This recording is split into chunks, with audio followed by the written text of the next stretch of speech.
Before we start today's story, please let us know your location in the comment section and don't forget to like and subscribe. I sat at the breakfast table, sipping my coffee while the morning sunlight streamed through the kitchen window. Brenda was across from me, her eyes scanning the local paper as she absently stirred her tea. Karen sat to my right, scrolling through her phone, her face set in the usual look of disinterest. The clinking of utensils and the occasional rustle of the newspaper were the only sounds filling the room. 5 years of marriage, and our mornings had fallen into a rhythm I found both comforting and fragile. Brenda had been through so much before I met her. Her divorce from Marcus was nothing short of a nightmare. A chaotic mess she had to claw her way out of after he was arrested for beating her during one of his drunken rages. It left scars, both visible and unseen. She rarely spoke of those days, but the tension that crept into her voice whenever his name came up said enough. I came into her life a few months after that chapter closed. We met through mutual friends at a dinner party neither of us really wanted to attend. Something clicked that night. Maybe it was the way her laughter made the room feel lighter, or the way she listened, really listened, when I spoke. A year of dating later, we tied the knot. Karen, now 18 years old, came as part of the package. I knew going in that being a stepfather wasn't going to be easy, especially with a girl as guarded as Karen. She was polite enough, but there was a wall between us that I couldn't seem to scale. I don't blame her, not really. I'm not her father, and I've never tried to be. I've done my best to adjust, to find a place in their lives that feels right for all of us. I take care of them, love them, and I've accepted that Karen may never look at me as anything more than her mother's husband. And you know what? I'm fine with that. For a few months now, Brenda has felt like a stranger in our home. The warmth we once shared has been replaced with a growing distance. The little things have piled up, reduced intimacy, fewer conversations, and her constant claim of being too tired for anything. Then there's her phone, always in her hand, her eyes glued to the screen. The way it's hastily put away whenever I enter the room hasn't gone unnoticed. None of it has. I'm not a fool. These are red flags, bright as day. At first, I tried to give her the benefit of the doubt. Maybe it was stress. Maybe it was something I'd done or failed to do. But as the weeks turned into months, it became impossible to ignore the nagging voice in the back of my head. So, I did what I had to do. I hired a private investigator. $2,000 later, I had my answers. A good investigator doesn't come cheap, but knowing the truth is worth every cent. The truth, that she's been seeing Marcus, her ex-husband, the same man who destroyed her once, the one I thought she'd left behind for good. And now, today's the day. I know what Brenda has planned for me. Then, like clockwork, it started. Brenda folded the paper and placed it neatly on the table, her hands lingering on its edges as though searching for courage in its creases. She looked at me, her lips pressed tightly together before she finally spoke. "Brian, I have something to tell you," she said, her voice unusually soft. I set my coffee mug down carefully, my eyes fixed on hers. "Oh, yes, dear, please go ahead," I said, keeping my tone steady, almost inviting. She hesitated, her fingers fidgeting with the corner of the tablecloth. "I'll be out for a month," she said, the words falling into the silence like a stone into water. I stayed calm, leaning forward slightly. "Okay," I replied simply. Her shoulders tensed, and she shrugged again, as though bracing for something. "I mean, I'll be out for a month. I'll be staying with Marcus," she said, her voice firmer now, as if the repetition lent her some courage. "It's his birthday month, and I want to make it good for him." I leaned back in my chair, letting the weight of her words settle. My expression didn't change, but I could feel the heat rising in my chest. Still, I forced myself to remain measured as I replied. "So," I began, my voice laced with quiet intensity, "what will you be doing there? Cleaning his house, cooking his food, and having sex with him? Can he not afford to hire a hooker to do that and feel good? Why does my lawfully wedded wife have to be that hooker maid?" I said, my tone sharp as I sipped my coffee, refusing to let my emotions get the better of me. Her eyes widened, and she shot back. "What the hell are you talking about? I am no hooker or a maid. I'll be there like his wife." I set my coffee cup down, my movements deliberate and slow, trying to keep my voice steady. "But you are married to me. Would doing whatever it is you plan to do with him not be cheating on me? Cheating on our marriage?" She didn't flinch, didn't hesitate. Instead, she looked me straight in the eye and said, "No, because I told you. So, it's not cheating." I nodded, the absurdity of her logic sinking in like a weight. "Okay, so what do you expect from me then? Wait here for 30 days while my wife is off playing house with another man?" Her frustration boiled over, her voice tinged with exasperation. "Oh, come on, Brian. I have some desires that I need to fulfill, and only Marcus can do that for me." I shot back without missing a beat. "Like tying you to a bed and flogging you with a whip? Are you talking about those desires?" I knew all about her desires because I had seen the texts and the videos. The images were seared into my mind, things I could never unsee. I kept my expression calm, but inside, my anger simmered just below the surface. I looked straight into her eyes and said, "So, you have desires. What about mine? Do I get to take care of my desires?" Her frustration was palpable as she threw her hands up. "Fine, do whatever you want, but once I'm back, you'll be a faithful husband again." I leaned forward, my tone cold and deliberate. "And what if my desires aren't satisfied in 30 days? What happens then? What if I find a better source of satisfaction, one that makes me not want to come back to you? Would that be fine with you?" Her face twisted with irritation, but before she could respond, I turned my gaze toward Karen, who had been silently watching this entire exchange. "What do you think, Karen?" I asked, my voice steady but sharp. "Should your mother risk her marriage for a month with her new lover?" She looked at me with a smirk of defiance and said, "She has her needs and desires. You don't own her. She's not your slave and is free to drink from any watering hole she wants." The arrogance in her tone hit me like a slap. It was clear. Karen wasn't just supporting her mother. She was reveling in telling me to go to hell. She wasn't neutral. She wasn't just watching. She was involved. I could see it in her eyes, hear it in the way she spoke. She was as much a part of this as Brenda, and I knew the whole truth. Karen would be going to Marcus's house, too. The thought twisted something deep in my gut, but I kept my face composed. I raised both hands, a gesture of surrender. "Since both of you want this to happen, I won't be a roadblock in the grand scheme of things." Brenda's lips curled into a smile, a smug, satisfied expression that stung more than her words ever could. But I wasn't finished.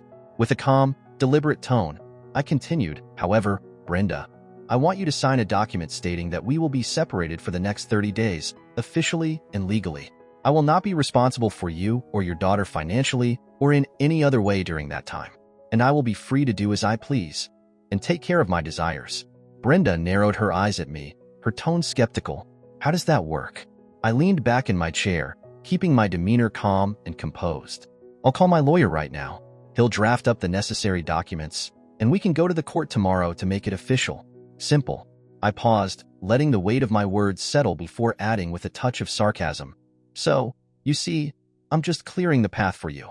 You can go and be with Tom, Dick, or Harry for the next 30 days, and it won't be cheating, since we'll be separated." I let a faint smirk tug at the corner of my lips as I continued. "And I, in turn, can have my desires taken care of, with nothing holding me back." Her eyes narrowed further, suspicion flickering across her face. "Am I missing something here? Why are you doing this?" I rose slowly from my seat, looking down at her with an air of certainty. "Because, Brenda, your words have already made it clear that you wouldn't have stopped. So, there's no need for me to stop you." I gave her a small, calculated smile. "And, frankly, I can use this opportunity to make the most of my desires." Karen smiled smugly and said, "Mom, it's a good idea. I didn't know Brian could support you like this." I turned to her, matching her arrogance with a calm smile. "Oh, you have no idea." Without another word, I walked out of the room, my phone already in hand. I dialed my lawyer and kept it simple. Do it. By the time the afternoon rolled around, my lawyer was sitting across from Brenda in our living room, papers spread neatly before her. She didn't even read the documents, just picked up the pen and signed them with a flourish, her confidence radiating from every gesture. I leaned back, watching her, and when she was done, I let the smallest smile curl my lips. "It's done now," I said evenly, "and it'll be finalized by tomorrow." That evening, I told Brenda I was heading out for a drink. I didn't bother explaining or making excuses. I simply left. I wasn't drunk when I returned hours later, but I made sure to come back late enough to avoid any interaction with her. The next morning, we found ourselves in the courtroom. Brenda stood beside me, her demeanor calm, her confidence unwavering. The judge glanced over the document, his expression neutral. "Mrs. Brenda Wilson, did you get this document checked with your attorney?" he said, looking up from the papers. "For the next 30 days, your husband will not be responsible for your or your daughter's financial support, and he can do whatever he likes to do. Are you okay with this?" Without hesitation, she nodded. "Yes, Your Honor." The judge shrugged his shoulders and said, Okay. That evening, Brenda was bustling around the bedroom, packing her bags with an energy I hadn't seen in months. Her face practically glowed with happiness, a stark contrast to the tension that had filled our home recently. I stood by the door, arms crossed, watching her with a detached expression. She looked up at me, her excitement spilling over. "Oh, thank you, Brian. You have no clue how happy I am. I'll make sure to make it up to you when I'm back." Her words were almost laughable, but I kept my composure. I smiled faintly and replied, "Oh, don't worry about that. I'll make sure I'm happy." With that, I turned and walked out, my footsteps steady but my mind a whirlwind of thoughts. Everything was set, every detail accounted for. It was time to execute the plan. I've always prided myself on being a man of logic, someone who keeps emotions in check and focuses on rational solutions. But today, standing there, I felt an unfamiliar ache, a sense of loss gnawing at the edges of my resolve. It wasn't just Brenda I had lost. It was something deeper, something harder to define. But then again, she had already wrecked our marriage long before this moment. All my efforts to help her daughter, every bit of time, energy, and money I'd poured into trying to make life easier for them, wasted. The new car I bought for her daughter, that hefty college fund I worked overtime to build, it all amounted to nothing. And for what? For her daughter to smugly tell me that I don't own her mother? Well, it sucks. But when has life ever promised to be a cakewalk? Newton's third law of motion. For every action, there is an equal and opposite reaction. That fundamental truth of the universe still holds, and now, I intend to prove it with my reaction. That evening, Brenda left with her daughter to be with her ex-husband, Marcus, and I made sure to wave them goodbye one last time. They deserved to see that goodbye. Once they were out of sight, I walked to the kitchen and grabbed the bottle of Jack Daniels from the cabinet. I poured myself a large one, added a few cubes of ice, and took a small sip, letting the warmth of the alcohol slide down my throat. It was the only thing that felt familiar at this moment. Then, I picked up the phone and made the call. It was time. "It's all done," I said, my voice steady. "Let's start the show." The next morning, I woke up with a clear plan.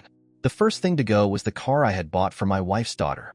It was a Honda, a car she had loved when she first saw it, even if she had grumbled about the color.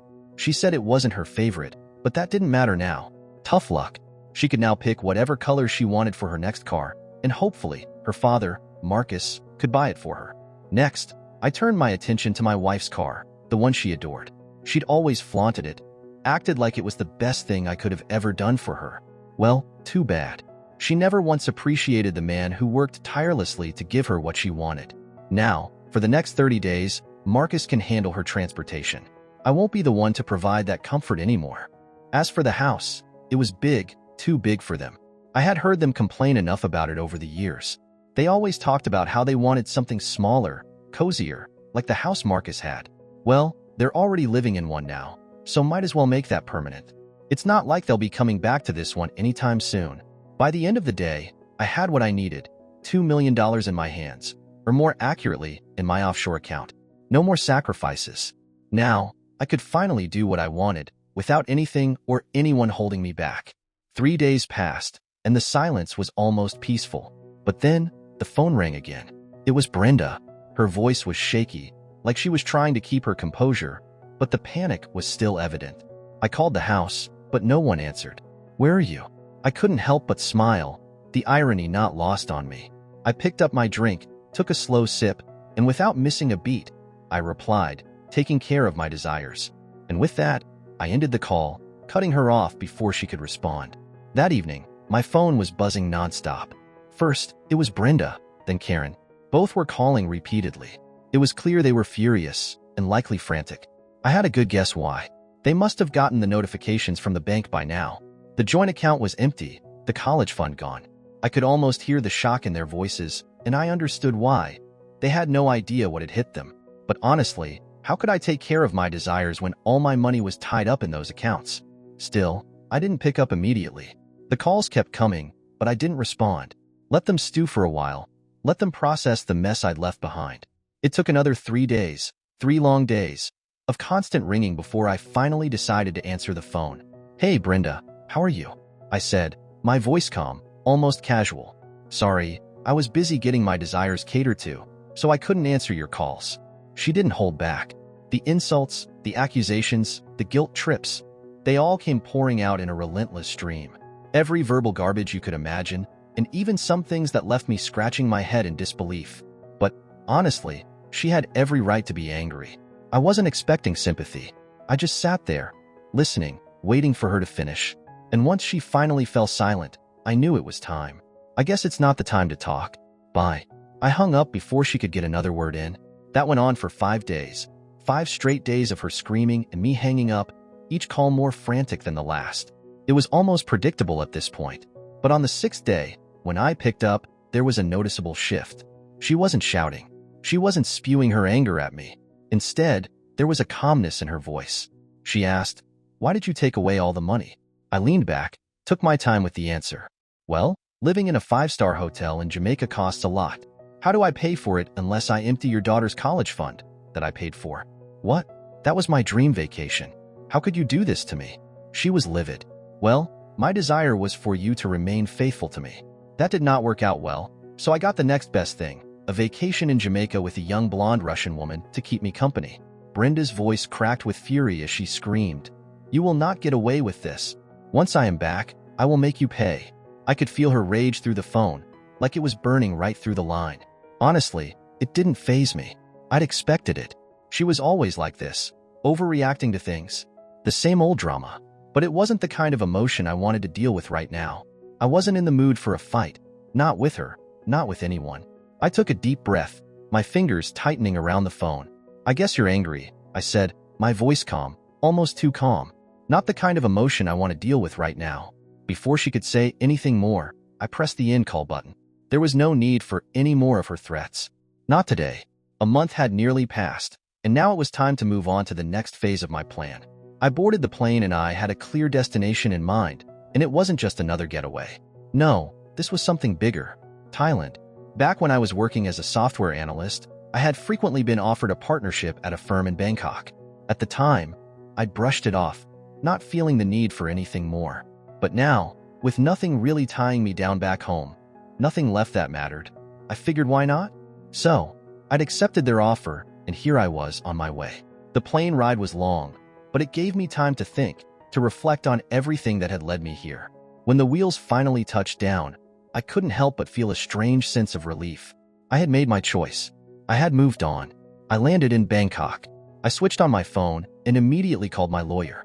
"She'll be back today. Please give her my gift." It was time for everything to unfold.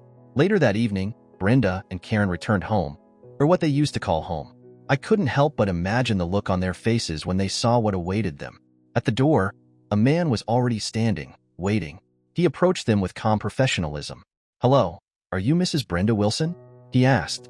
She nodded, her face a mixture of confusion and dread. "You've been served." The man handed her a manila envelope, stood back a few feet, and snapped a picture before walking away without another word. The image, the moment captured in that brief flash, was still the best thing I'd seen in a while. There she was, Brenda, holding that envelope, her face crumpling as tears started to fall. And Karen, she stood beside her, looking utterly shocked, her eyes scanning the driveway. "Dude, where's my car?" she asked, her voice quivering. As I predicted, the phone call started.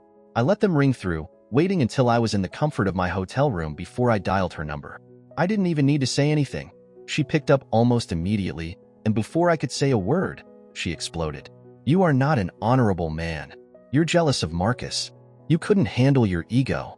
Her voice was shrill, a steady stream of insults, the same ones every cheating wife throws when caught. I didn't interrupt her. I didn't even flinch. I just listened. This time, I wasn't hanging up. I wasn't running from it. I waited for my turn. "Did you open the envelope?" I asked, my voice steady. There was a brief silence on the other end, followed by the sound of rustling paper.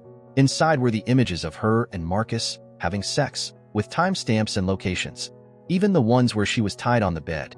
You knew all this time," she said, her voice faltering for the first time. "Oh yes," I said calmly. "I did." I could almost hear her processing it, the weight of the truth sinking in. "Since you made your bed," I continued, "I made sure you'd sleep in it. You did not try to stop me." She said, "Oh no, why should I stop you? Once you decided to cheat, you ended our marriage. Besides, why would I choose between a cheating bitch and a vacation in Jamaica?" The next part was almost too easy. The divorce has been filed under adultery, and I've left some money in the joint account. Hopefully, that will be enough for you to reach Marcus's house. I could feel the tension on the other end, the raw anger, but I didn't care. The ball was no longer in her court. Her voice screeched through the phone, raw and desperate. You didn't leave any money for your daughter. How will she go to college? I didn't hesitate. She will not, I shot back. Not on my money. She's not my daughter. Her actions have proved that time and again. She can go to college on her father's money. There was a long pause before I heard the phone being snatched away. Karen's voice came through next, and once again, I was bombarded with the same barrage of screams and insults. I knew what this was. I knew it would be the last conversation, the last time I'd hear from either of them. So, I endured it.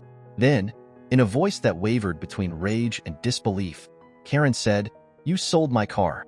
"No, I sold my car," I shot back, not even flinching. "You took away my college fund," she cried, the desperation clear in her voice. I couldn't hold back the bitterness anymore. "No," I replied coldly. "I made sure I had money to fund my desire for a Jamaican vacation. Besides, it was money, and I took it back." And then, without missing a beat, I added, "As you said, your mother can drink from any watering hole. So can I." She screamed again, her voice shaking with anger and frustration.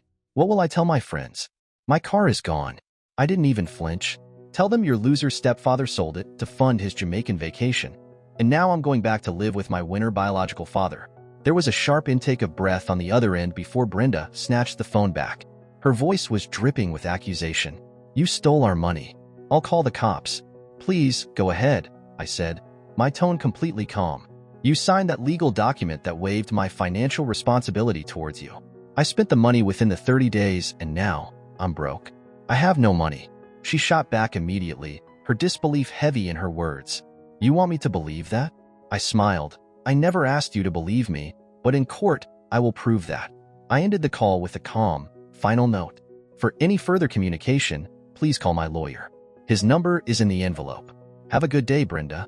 A few days later, I knew that Brenda would try to fight the divorce, but I was confident in my lawyer's ability to handle it. Brenda claimed that I knew about her staying with her ex-husband and approved it. My lawyer then presented the images with timestamps and location, which was before the agreed 30 days. My lawyer said, "Your Honor, the fact that Mrs. Wilson was already sleeping with Mr. Parker before these 30 days, period, constitutes cheating as Mr. Wilson was not aware of her infidelity. So, the claim that my client knew beforehand and approved her cheating with her ex-husband is false. She lied to her husband and broke the trust of her husband. Also, my lawyer quickly proved that I had spent every last cent of my money on vacations in Jamaica and the Cayman Islands. Receipts, invoices, everything. It was all legit. Besides, Mrs. Wilson signed off her financial responsibilities during the 30-day period that she was with her ex-husband.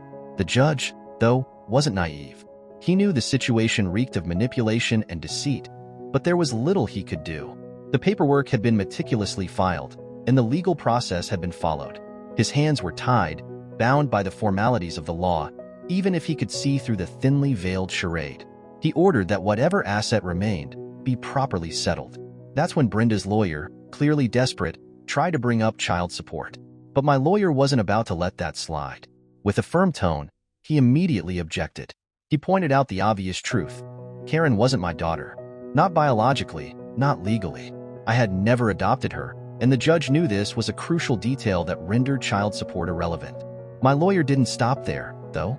He went on to make a bold move, one that would only add to the absurdity of the entire situation. He argued that I had given up all my worldly responsibilities, having chosen the path of a Buddhist monk. No income, no possessions, no obligations. It was an audacious defense, but it worked. The judge, who'd been sitting stone-faced through most of the proceedings, couldn't help but almost laugh at the ridiculousness of it all. He glanced at Brenda, his smirk betraying his amusement. "Tough luck, lady," he said, barely holding back his laughter. His words rang through the courtroom, echoing the finality of it all. "Can't help you further. The divorce is granted, and the joint account money is to be given to Brenda." A month after the divorce, I learned that Brenda and Karen had moved in with Marcus. The reality, however, was far from the picture they probably envisioned. It wasn't the happy family they'd hoped for. In fact, it was a repeat of the toxic, abusive cycle Brenda had long tried to escape. Marcus, in his drunken state, continued to beat Brenda like he had before during their marriage. But I guess Brenda liked it rough. And Karen? She was nothing more than a silent witness, powerless in the face of it all. Brenda couldn't leave him. She had no place to go, no support system left. She was stuck, trapped in the very nightmare I had once been part of. Karen now walks to school or take the bus. No more luxuries, no more easy rides. The comfort they had enjoyed was gone. As for Marcus, my revenge on him was never meant to be violent. It was simple. I handed him what he wanted. Now, he had to feed and take care of his new family, his wife for 30 days and her daughter. Let him deal with the consequences of his actions. Let him face the reality of the mess he had created. I'd given him exactly what he desired, but it came with a price. Sometimes, you need to be careful of what you want. You might just get it. Dear listeners, please share your thoughts in the comments section below and don't forget to like, share, and subscribe.